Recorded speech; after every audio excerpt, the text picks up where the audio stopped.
നമ്മുടെ ഇന്നത്തെ ക്ലാസ്സിൽ പഠിക്കാൻ പോകുന്നത് മാത്സിന്റെ ഇമ്പോർട്ടന്റ് ടോപ്പിക്കായ പെർസെന്റേജ് അഥവാ ശതമാനം എന്ന് പറയും. കൂടാതെ ഇതുമായിട്ട് ബന്ധപ്പെട്ട് വരുന്ന കുറച്ച് ക്വസ്റ്റ്യൻസും കൂടി നമുക്ക് ഡിസ്കസ് ചെയ്യാം. അപ്പൊ വീഡിയോയിലോട്ട് പോയാലോ? നോക്കാം. സംഖ്യ, ഭിന്നസംഖ്യ, ദശാംശ സംഖ്യ ഇവയെ ശതമാനത്തിലോട്ട് മാറ്റാൻ വേണ്ടിയിട്ട് 100 കൊണ്ട് ഗുണിച്ച ശേഷം ശതമാന ചിഹ്നം ഇട്ട് കൊടുക്കുക. എന്താ ചെയ്യേണ്ടത്? സംഖ്യ, ഭിന്നസംഖ്യ, ദശാംശ സംഖ്യ ഇവയെ ശതമാനത്തിലോട്ട് പെർസെന്റേജിലോട്ട് മാറ്റാൻ വേണ്ടിയിട്ട് 100 കൊണ്ട് ഗുണിക്കുക, പെർസെന്റേജിന്റെ ചിഹ്നം ഇട്ട് കൊടുക്കുക, ശതമാനത്തിന്റെ ചിഹ്നം ഇട്ട് കൊടുക്കുക. സംഖ്യ, ഭിന്നസംഖ്യ, ദശാംശ സംഖ്യ ഇവയിൽ ഏതെങ്കിലുമൊക്കെ ശതമാനത്തിലോട്ട് മാറ്റാൻ പറഞ്ഞാൽ 100 കൊണ്ട് ഗുണിക്കുക, പെർസെന്റേജിന്റെ ഈ ചിഹ്നം ഇട്ട് കൊടുക്കുക. ഓക്കെ, നമുക്കൊരു എക്സാമ്പിൾ നോക്കാം. 1/2 എത്ര ശതമാനമാണ്? 1/2 എത്ര ശതമാനമാണ്? നമുക്കറിയാം, ശതമാനത്തിലോട്ട് മാറ്റാൻ വേണ്ടിയിട്ട് 100 കൊണ്ട് ഗുണിച്ചിട്ട് ശതമാന ചിഹ്നം ഇട്ട് കൊടുക്കുക. ഇവിടെ 1/2നെ 100 കൊണ്ട് ഗുണിച്ചിട്ട് ശതമാന ചിഹ്നം ഇട്ട് കൊടുക്കുന്നു. ഗുണിക്കുമ്പം 100നെയും 2നെയും കൂടി വെട്ടാം, 50 എന്ന് കിട്ടും, 50% എന്ന് കിട്ടും. 1/2 എന്ന് പറയുന്നത് 50%. അതായത് 1/2ന്റെ എത്ര ശതമാനമാണെന്ന് ചോദിക്കുമ്പോ 1/2നെ 100 കൊണ്ട് 1/2നെ 100 കൊണ്ട് ഗുണിച്ചിട്ട് ശതമാന ചിഹ്നം ഇട്ട് കൊടുക്കാം. 1/2നെ 100 കൊണ്ട് ഗുണിക്കുമ്പം 50 എന്ന് കിട്ടും, 50ന്റെ കൂടെ ശതമാന ചിഹ്നം ഇട്ട് കൊടുക്കുമ്പോൾ 50% എന്ന് കിട്ടും. അടുത്ത ഒരു എക്സാമ്പിൾ കൂടി നോക്കാം. 25 മാർക്കിന്റെ ഒരു പരീക്ഷ ഉണ്ടായിരുന്നു. അതിൽ എനിക്ക് 17 മാർക്ക് കിട്ടിയെങ്കിൽ ശതമാനം എത്ര ശതമാനം മാർക്ക് കിട്ടിയെന്ന് ചോദിച്ചാൽ ഈ തന്നിരിക്കുന്നതിനെ 100 കൊണ്ട് ഗുണിക്കുക, ശതമാനം ഇട്ട് കൊടുക്കുക.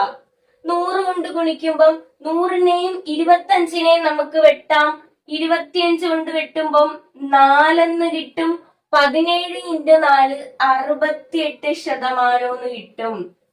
മനസ്സിലായോ? എത്ര ശതമാനമാണ്? 25ൽ 17 എന്ന് പറയുന്നത് എത്ര ശതമാനം മാർക്ക് കിട്ടിയെന്ന് ചോദിച്ചാൽ ഇതിനെ 100 കൊണ്ട് ഗുണിക്കുക, ശതമാന ചിഹ്നം ഇട്ട് കൊടുക്കുക. അപ്പൊ ഗുണിച്ച് വെട്ടിക്കളയുമ്പം 4 എന്ന് കിട്ടും, 17 × 4 68 ശതമാന ചിഹ്നം കൊടുക്കാം, 68% മാർക്കാണ് കിട്ടിയത്. അപ്പൊ സംഖ്യ, ഭിന്നസംഖ്യ, ദശാംശ സംഖ്യയൊക്കെ ശതമാനത്തിലോട്ട് മാറ്റാൻ 100 കൊണ്ട് ഗുണിച്ചിട്ട് ശതമാന ചിഹ്നം ഇട്ട് കൊടുക്കുക. ക്വസ്റ്റ്യൻ നോക്കാം. 20ന്റെ എത്ര ശതമാനമാണ് 5? നമുക്ക് കണ്ടുപിടിക്കേണ്ടത് 20ന്റെ ശതമാനമാണ്. ഈ ക്വസ്റ്റ്യൻ വേറെ രീതിയിലും ചോദിക്കാം. 5 എന്നത് 20ന്റെ എത്ര ശതമാനമാണ്? ഇങ്ങനെയും ഈ ക്വസ്റ്റ്യൻ ചോദിക്കാം. 20ന്റെ എത്ര ശതമാനമാണ് 5? അല്ലെങ്കിൽ 5 എന്നത് 20ന്റെ എത്ര ശതമാനമാണ്? ഇങ്ങനെയും ഈ ക്വസ്റ്റ്യൻ ചോദിക്കാം. നമുക്ക് കണ്ടുപിടിക്കേണ്ടത് 20ന്റെ ശതമാനമാണ്. 20ന്റെ ശതമാനമാണ് നമുക്ക് കണ്ടുപിടിക്കേണ്ടത്. അപ്പൊ കണ്ടുപിടിക്കേണ്ടത് നമ്മൾ ഛേദത്തിൽ എഴുതുന്നു. 20ന്റെ എത്ര ശതമാനമാണ് 5? അപ്പൊ 5 അംശത്തിൽ എഴുതുന്നു. 100 കൊണ്ട് ഗുണിക്കുന്നു, ശതമാന ചിഹ്നം ഇട്ട് കൊടുക്കുന്നു. നമുക്ക് 100നെയും 20നെയും വെട്ടാം, 5 എന്ന് കിട്ടും, 5 × 5 25% എന്ന് കിട്ടും. അതായത് 20ന്റെ 25% 5 എന്ന് പറയുന്നത്. ഇപ്പൊ 20ന്റെ എത്ര ശതമാനമാണ് 5 എന്ന് ചോദിച്ചാലും 5 എന്നത് 20ന്റെ എത്ര ശതമാനമാണെന്ന് ചോദിച്ചാലും ഒന്ന് തന്നെയാണ്. അപ്പൊ നമുക്ക് കണ്ടുപിടിക്കേണ്ടത് 20ന്റെ ശതമാനമാണ്. അപ്പൊ 20ന്റെ ശതമാനം കണ്ടുപിടിക്കണോണ്ട് 20 ഛേദത്തിൽ എഴുതി, എത്ര ശതമാനമാണ് 5 എന്ന് ചോദിച്ചുകൊണ്ട് 5 അംശത്തിൽ എഴുതി, 100 കൊണ്ട് ഗുണിച്ചു, ശതമാനം ഇട്ട് കൊടുത്തു, 25% എന്ന് കിട്ടി. അടുത്ത ക്വസ്റ്റ്യൻ. 5ന്റെ എത്ര ശതമാനമാണ് 8? ഈ ക്വസ്റ്റ്യൻ വേറെ രീതിയിലും ചോദിക്കാം. 8 എന്നത് 5ന്റെ എത്ര ശതമാനമാണ്? അതായത് 5ന്റെ, ഇവിടെയും 5ന്റെ. നമുക്ക് കണ്ടുപിടിക്കേണ്ടത് 5ന്റെ ശതമാനമാണ്. അപ്പൊ കണ്ടുപിടിക്കേണ്ടത് ഛേദത്തിൽ എഴുതി 5ന്റെ എത്ര ശതമാനമാണ് 8. അപ്പൊ 8 അംശത്തിൽ എഴുതി ഇൻറ്റു 100, 100 കൊണ്ട് ഗുണിച്ചു പെർസെന്റേജിന്റെ ചിഹ്നം ഇട്ട് കൊടുത്തു. 5നെയും 100നെയും വെട്ടാം, 20 കിട്ടും. 8 × 2 16, 160 ശതമാനം.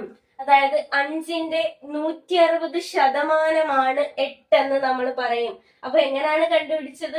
നമുക്ക് കണ്ടുപിടിക്കേണ്ടത് 5ന്റെ എത്ര ശതമാനമാണ് 8 എന്നാണ്. 5ന്റെ ആണ് ചോദിച്ചേക്കുന്നത്. അപ്പം ഛേദത്തിൽ 5 എഴുതി, മുകളിൽ 8 എഴുതി, 100 കൊണ്ട് ഗുണിച്ചു, ശതമാനത്തിന്റെ ചിഹ്നം ഇട്ടു, ഗുണിച്ച് കിട്ടിയപ്പോ നമുക്ക് 160 ശതമാനം എന്ന് കിട്ടി. അടുത്ത ക്വസ്റ്റ്യൻ, 25 കിലോഗ്രാമിന്റെ എത്ര ശതമാനമാണ് 3.5 കിലോഗ്രാം? നമുക്ക് കണ്ടുപിടിക്കേണ്ടത് 25 കിലോഗ്രാമിന്റെ. അപ്പൊ അതെവിടെ എഴുതണം? ഛേദത്തിൽ എഴുതണം. 25 കിലോഗ്രാമിന്റെ എത്ര ശതമാനമാണ് 3.5? അപ്പൊ 3.5 അംശത്തിൽ എഴുതി, 100 കൊണ്ട് ഗുണിച്ചു, പെർസെന്റേജിന്റെ ചിഹ്നം ഇട്ട് കൊടുത്തു. നമുക്ക് 25നെയും 100നെയും വെട്ടാം, 4 എന്ന് കിട്ടും. 3.5 × 4 14 ശതമാനം എന്ന് കിട്ടും. ഓക്കെ, അടുത്തത് ഇതേപടി സെയിം മോഡൽ ക്വസ്റ്റ്യൻ ആണ്. 32 കിലോഗ്രാമിന്റെ എത്ര ശതമാനമാണ് 8 കിലോഗ്രാം? നമുക്ക് കണ്ടുപിടിക്കേണ്ടത് 32 കിലോഗ്രാമിന്റെ. അപ്പൊ നമുക്ക് ഛേദത്തിൽ 32 എഴുതാം. എത്ര ശതമാനമാണ് 8? അപ്പൊ 8 അംശത്തിൽ എഴുതാം, 100 കൊണ്ട് ഗുണിക്കാം, പെർസെന്റേജിന്റെ ചിഹ്നം ഇട്ട് കൊടുക്കാം. ഇനി 8നെയും 32നെയും കൂടി വെട്ടുമ്പോൾ നമുക്ക് 4 എന്ന് കിട്ടും. 100/4 25 ശതമാനം എന്ന് കിട്ടും. എന്താണ് ചെയ്തത്? 32 കിലോഗ്രാമിന്റെ എത്ര ശതമാനമാണ് 8 കിലോഗ്രാം എന്നാണ് ചോദിച്ചേക്കുന്നത്.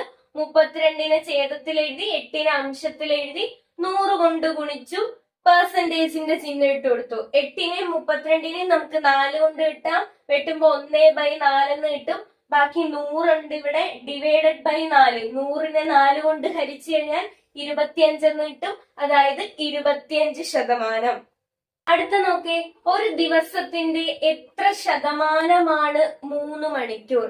അതായത് നമുക്ക് ഒരു ദിവസത്തിന്റെ ശതമാനമാണ് കണ്ടുപിടിക്കേണ്ടത്. ഒരു ദിവസത്തിന്റെ എത്ര ശതമാനമാണ് 3 മണിക്കൂർ? നമുക്കറിയാം ഒരു ദിവസം എന്ന് പറയുന്നത് എത്ര മണിക്കൂറാണ്? 24 മണിക്കൂറാണ്. അപ്പൊ നമ്മളെ ഒരു ദിവസം എന്ന് പറയുന്നത് 24 മണിക്കൂറാണ്. അതായത് 24 മണിക്കൂറിന്റെ എത്ര ശതമാനമാണ് 3 മണിക്കൂർ എന്നാണ് ചോദിച്ചേക്കുന്നത്. നമുക്ക് ചെയ്യാറിയാം, കണ്ടുപിടിക്കേണ്ടത് 24 മണിക്കൂറിന്റെ ആണ്. അപ്പൊ നമ്മൾ 24 ഛേദത്തിൽ എഴുതി, എത്ര ശതമാനമാണ് 3 മണിക്കൂർ? 3 അംശത്തിൽ എഴുതി, 100 കൊണ്ട് ഗുണിച്ചു, ശതമാനത്തിന്റെ ചിഹ്നം ഇട്ടു. 3നെയും 24നെയും 3 കൊണ്ട് വെട്ടാം. 3നെ 3 കൊണ്ട് വെട്ടുമ്പം 1, 24നെ 3 കൊണ്ട് വെട്ടുമ്പം 8. ഇനി 100നെയും 8നെയും 2 കൊണ്ട് വെട്ടാം. 100നെ 2 കൊണ്ട് വെട്ടുമ്പം 50, 8നെ 2 കൊണ്ട് വെട്ടുമ്പം 4, 50നെയും 4നെയും വീണ്ടും 2 കൊണ്ട് വെട്ടാം. 50നെ 2 കൊണ്ട് വെട്ടുമ്പം 25, 4നെ 2 കൊണ്ട് വെട്ടുമ്പം 2. അപ്പൊ ബാക്കി 25/2 പെർസെന്റേജ് എന്ന് കിട്ടും. എന്താണ് ചെയ്തത്? ഒരു ദിവസത്തിന്റെ എത്ര ശതമാനമാണ് 3 മണിക്കൂർ എന്നാണ് ചോദിച്ചേക്കുന്നത്. ഒരു ദിവസം എന്ന് പറയുന്നത് നമുക്കറിയാം 24 മണിക്കൂറാണ്. അപ്പൊ 24 മണിക്കൂറിന്റെ എത്ര ശതമാനമാണ് 3 മണിക്കൂർ? ചെയ്യാൻ നമുക്കറിയാം, 24 ഛേദത്തിൽ എഴുതി, 3 അംശത്തിൽ എഴുതി, 100 കൊണ്ട് ഗുണിച്ചു, പെർസെന്റേജിന്റെ ചിഹ്നം ഇട്ടു. വെട്ടിക്കളഞ്ഞു വരുമ്പോഴത്തേക്കും 25/2 പെർസെന്റേജ് എന്ന് കിട്ടും.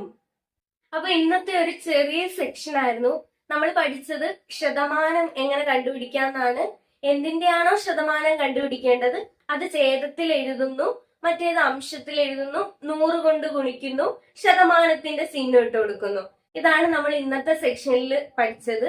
അപ്പൊ വീഡിയോ ഇഷ്ടപ്പെട്ടു കഴിഞ്ഞാൽ ലൈക്ക് ചെയ്യുക, ഷെയർ ചെയ്യുക, സബ്സ്ക്രൈബ് ചെയ്യുക. വീഡിയോ ഇഷ്ടപ്പെട്ടിട്ടുണ്ടെങ്കിൽ നിങ്ങളൊന്ന് കമന്റ് ചെയ്യുക. അപ്പൊ അടുത്ത ക്ലാസ്സിൽ കാണുന്നത് വരേക്കും ബൈ.